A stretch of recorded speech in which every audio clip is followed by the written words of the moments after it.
Hello everybody! We have very special Dcooperation with an amazing guy. You will be very surprised, and even me, I am surprised. I am very happy to interview such amazing guy. He's very interesting and famous guy. Hello! Hey, Clicks Money, how are you? It's a great to be on your show. I know we talked about this many months ago, and just our schedules are crazy, and I'm just glad that I'm here, and I'm very honored to be on your show.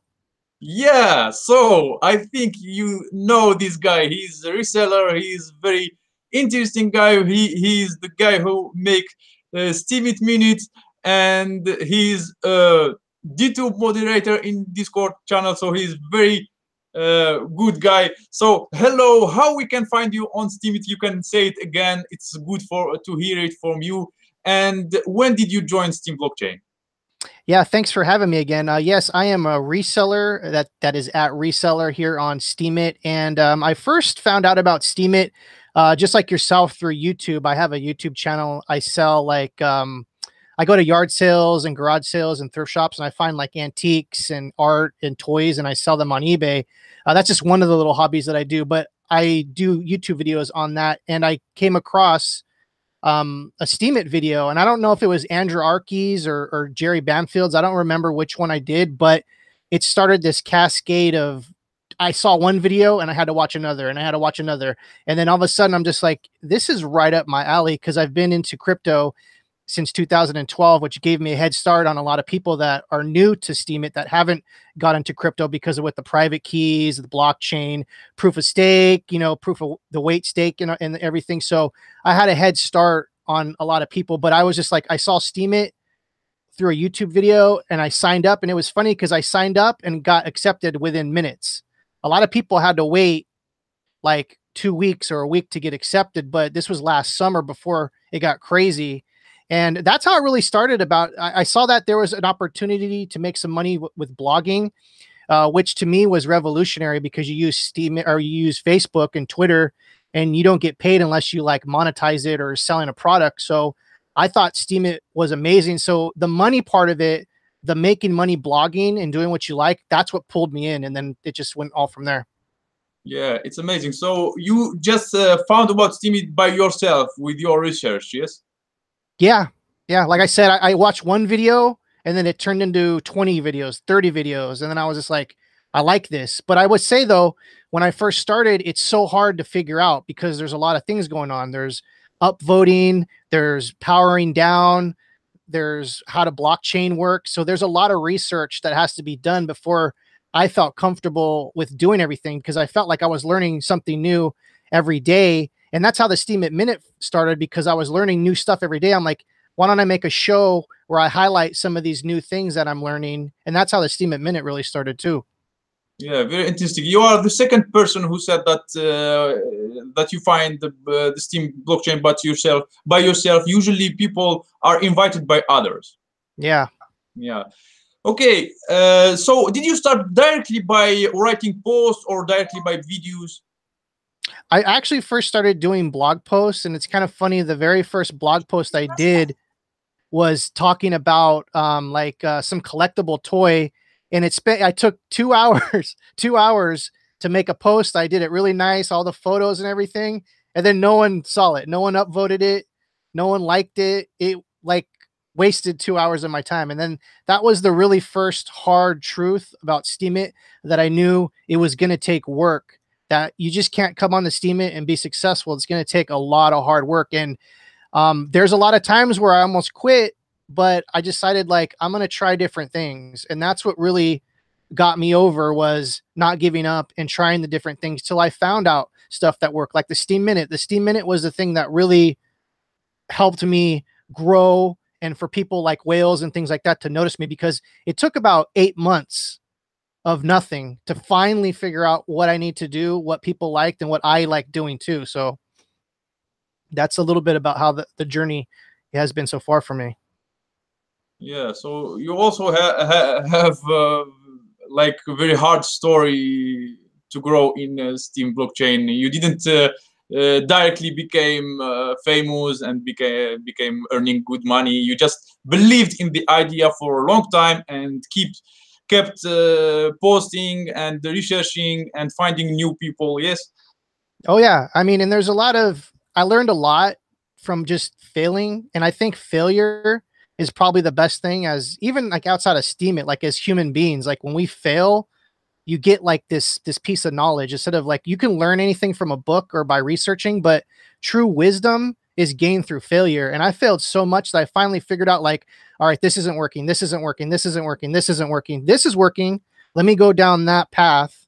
And that's how the Steemit Minute worked. I was doing lots of stuff before that, doing blogs. Okay, that's not working. Photo blogs, that's not working. Videos about cats or whatever. You know what I mean? And then I would finally figure out like, oh, people like this. So let me see if I can build upon that. And that's pretty much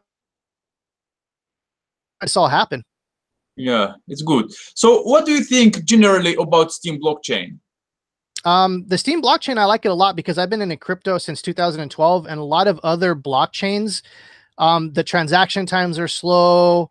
There's, you know, the fees are high. What's nice about Steemit, or the Steem blockchain, I should say, is it's so robust. It can handle a lot of transactions. It's got a 3-second transaction time. It can handle a huge amount of information back and forth. And you can build dApps, digital applications upon it, like Steem Monsters, Dtube, Dlive. People could build, if you know how to do code and you're smart, you can build something on top of the Steem blockchain. It's like you said before in your last show, it's a blockchain of opportunity.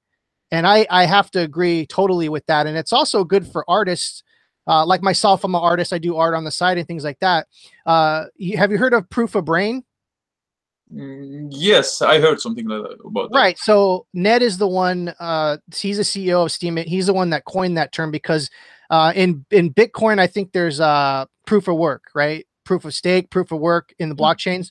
Well, he coined the term proof of brain, which means that Steem is a great blockchain to use your brain to make something and then take that idea and make cryptocurrency out of it. And that's what's so great about Steemit is it allows people to be creative. There's not that much censorship. People want to say Steemit is censorship free, which is kind of like a lie. There is censorship. If some whale doesn't like you, you can get downvoted to, you know, obscurity. But for the most part, you're free to speak your mind. You're free to be creative. And that's where the proof of brain concept comes in. Yeah, it's appreciated when you do something smart, something special. It's very appreciated on Steem blockchain. Absolutely, man. Yeah. So okay. So after those 8 months, so you find the Dtube application, and the Dtube is pretty new. It's about 1 year, and you start in Dtube. So what is your experience? Can you tell us about your experience in starting with Dtube and becoming from just a user of Dtube to a moderator and improving more and more? So I'm not going to lie. When I first started using Dtube, it wasn't any good. Like it was hard to upload, videos didn't play. And when it first came out, I would say the first couple of weeks I tried it and was like, I don't like this. And then I think I tried Dlive and started to do Dlive videos and things like that. But once they started to work out all the bugs, I started to come back to Dtube.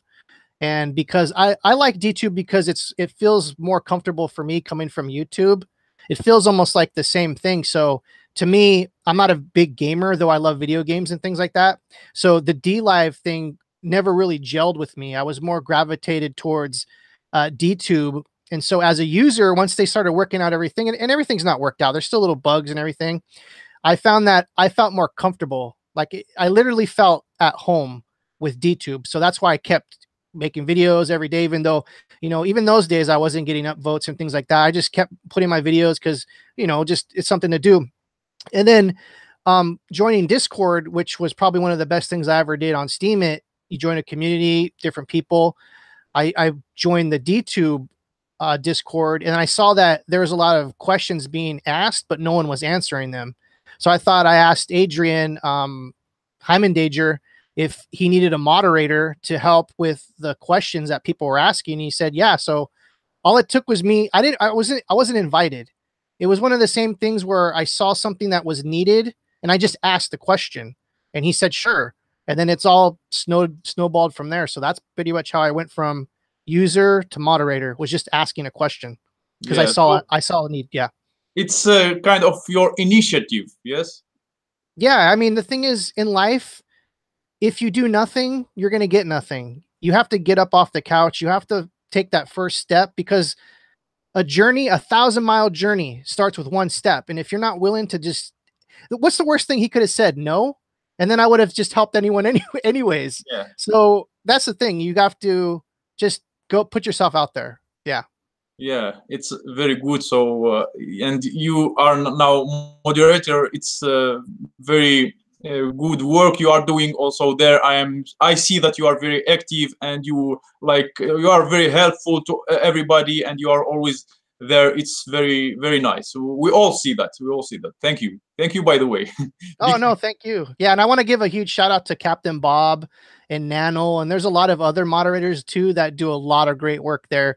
My time is very limited nowadays because I have family, kids, and work and everything. So I'm not there as much as I want to, but there's a pretty good amount of people there still helping. So I definitely want to give them a shout out.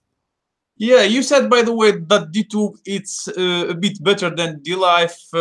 I'm agree with you, because also the other thing that play the role here, it's YouTube and Dtube. So it's like similar names. So it's good for marketing also. Right. For me personally, I wouldn't say, it's my opinion that I think for me it's better. For other people, Dlive might be better, which I suggest if you like that, go for it. I still like Dlive. They're doing a lot of great work there. Trust me. I remember when they first started too, and it was a mess there too. But you see where Dlive has evolved to where they are now. It's amazing. They look like a very professional site. They got a lot of users, and they're very dedicated to their user experience, which I commend tremendously. Yeah. So, okay. Since you are a moderator of Dtube, I would ask you this question. So, what is the difference? Because I saw you are all also active on YouTube. What is the difference between Dtube and YouTube? Let people know, because our video will be on YouTube now. Well, one of the things is, for YouTube, you can put a video up now and then it's good forever. As far as the monetization, you could still make money on it years later.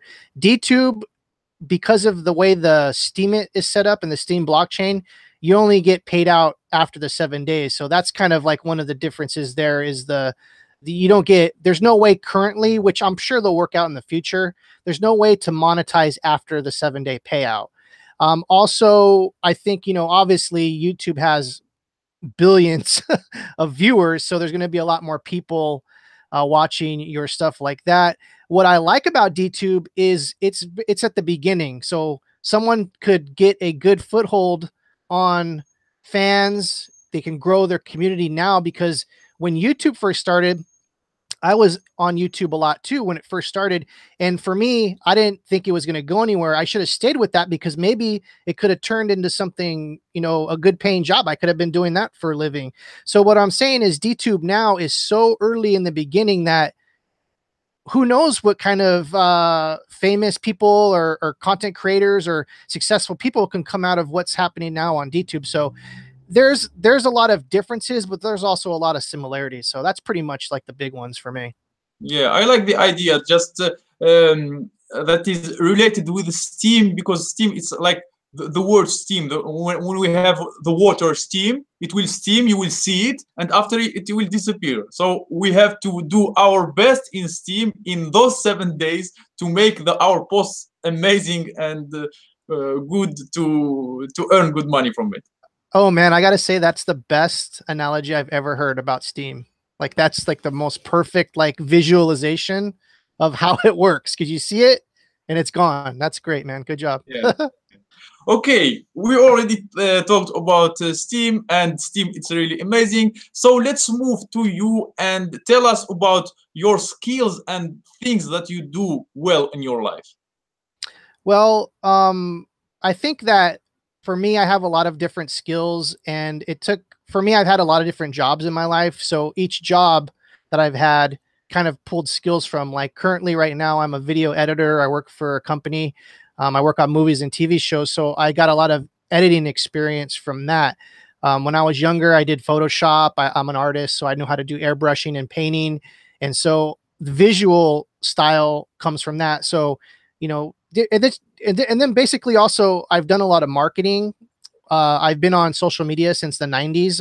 I started with AOL doing chat rooms and Yahoo and things like that. So I know how socially how people interact with each other. So that's helped me kind of figure out what the best things for me to do for people to see my work and to just think outside the box. Because I think some people, they just kind of are in an echo chamber of Steemit when, you know, there's Reddit, there's Twitter, there's Facebook. And I think we should be going out to say to Facebook, look at my Steemit page, or to Twitter, check out my Steemit page, to bring more people in. So that is another one of my skills, is learning social media marketing and things like that. So that was be another one of my skills. But I think those are the main skills that I think help me in Steemit. So basically, let's review the video stuff, the art stuff, having a good eye for thumbnails and what catches people's eye, and the social media aspect, what brings people in.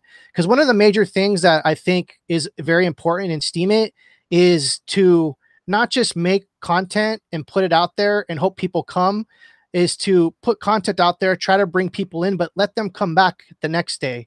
And I think that's what the Steemit Minute does, is someone says, oh, there's a daily show, let me come back tomorrow. So one of the keys is trying to keep people coming to your blog post every day would be the key to different success on Steemit. So, yeah, you're right. We always have to find something like catchy for people. Right. I mean, when I first started, I did I still do the fortune cookie every once in a while. Everyone loves that. They come back, and I did like other different things. I did like an RPG game. So it would be a daily game where people can come and win SBD. It brought people in. So I tried all these different things before I figured out what worked. And those are some of the skills that, you know, I brought from outside into Steemit, which helped me become a bigger name here. Yeah, amazing, amazing. Okay, the last question we have, it's about tips that you can give to Steemians and Dtubers to grow. Some really good tips. I would say kind of just kind of be yourself in a way, but also keep trying new things. I know a lot of my friends that I brought onto Steemit, they tried it for a week and they said, I'm not driving a Lamborghini, so I'm give up. So don't give up, keep doing. I've never complained too about not getting votes. I spent the 8 months just like, oh man, like eating dirt, like, oh, this dirt tastes so bad. But then I figured out what works. So one of the main tips I would say is try different things. If something's not working, but I'm going to also say, give it some time, because maybe the thing that you're doing that's not working is okay, but maybe it's just going to take some time for it to pan out. So that's one of the major tips, is definitely try new things. Another tip is join a community, get on Discord, start talking to people. For me, I'm kind of an introvert. I'm very much of a loner. So it's hard for me to go and communicate with others. I'm very artistic. I always like to do things myself, very independent, which is bad for Steemit. You want to go out there. If you can go to meetups to meet people live, there's Steamfest 3 happening in Poland in November. There's a Steam Creators Conference in Toronto in September. If you can get to these things, definitely do it, because joining a community like we're doing right now, we're connecting, we're networking. That's one of the most important things that you can do on Steemit, is to talk to others, see another point of view. Because another thing too, we're stuck in the way our lives, we're stuck in the way we think. It's good to like get out of your brain, put yourself in another brain, and say how they look at life, how their perspective is. Because like I said, we're stuck like thinking this is how it is. So be open-minded, I guess, would be another great tip. See what other people are doing, and just be nice and kind to other people. That's one of the best things you can do too. Yeah, thank you. So your tips are amazing, and your story about being like successful in Steam blockchain is also very interesting. Do you have? You said that you have a YouTube channel as well, yes? I do, but I don't really do much on that anymore. It's like almost like full-time Steemit now. So it's kind of funny how one thing turned into another. So now I'm pretty much full-time doing Steemit with all my social media stuff. So I would plug that channel, but it's not getting much love anymore. Yeah, but anyway, we can just promote it in the oh, sure. Yeah, it's called the Thrift Shop Hustler channel. I do, like, I usually go to thrift shops and I film that. I go to garage sales and things like that. I kind of give tips on what things to look for. And that's how the name reseller came about, was when I first started Steemit, I was like, I was going to make blogs about collectibles, what to look for when you're out at thrift shops or at garage sales or yard sales. And that's the name reseller came about from that. And then I didn't know that it was going to be a permanent name, or else I would have charged, like, made a really cool name instead of reseller. It sounds like a used car salesman or something like that. So yeah, that's my YouTube channel, Thrift Shop Hustler. Yeah, but anyway, I think the name of the username, it's not so important. The more important is what you give from that name, from the account. Okay, Absolutely. the last thing, I see that you have like a Steam Monsters here. Just tell us a few words about that. Yeah. Oh man, Steam Monsters. So I'm the social media director for Steam Monsters. For those that don't know, you can go to steemmonsters.com. It is a digital application built on the Steam blockchain. It's collectible cards, but they're digital, and they're non-fungible tokens. That means that you own them. They are on your blockchain and you collect them. And then eventually they're going to be tournaments and fighting and battling, kind of like Yu-Gi-Oh or Pokemon or Hearthstone or any of that kind of thing. But it's built on the Steam blockchain. Everything is built on Steam. That's the Steam Monsters thing. So if you guys haven't seen that, definitely check that out. Clicks Money, have you started? You've joined Steam Monsters? Not yet. Okay. I don't have a lot of time. I hear you. But when you do, let me know. I'll send you a free a booster pack to get you going. So you got to buy, at first you got to buy a starter pack, which gives you, like, I think 30 cards to get started. And then the whole thing is buying booster packs, collecting them, trading them. And then eventually, I think in September or around that time, there's going to be fighting, and there's going to be huge tournaments, like 1,000 SBD tournaments, which is going to be amazing. So the thing that I like the most about Steam Monsters is it's built on the Steam blockchain, which is the closest thing we've seen so far to smart media tokens, which are these, non-fungible tokens. So huge shout out to Agro and Yaba P. Matt, who are the co-creators and creators of Steam Monsters, and they're doing amazing work. So yeah, thank you for saying that. I definitely enjoyed working on this project, and I think it's going to be, it's really cool right now, but I can't wait to see what it does in the future. It's going to bring more people into Steam from the outside world, which is a huge plus also. So yeah. Yeah. Okay, thank you. So send me all the links after, and I will put them in the post. Thank you very much for being with me today in Dcooperation meeting. We are building a community where we make videos together, and I try to motivate people to make videos together, because it's something new, and it can create something interesting in Dtube. Absolutely, man. It's very important. Yeah, so I will send you the link of our Dcooperation. You can use our promotion channels. You can see all our users there. And I hope to see you again in other Dcooperation video. Absolutely, man. Thanks for having me. Okay, goodbye and good luck. Take care.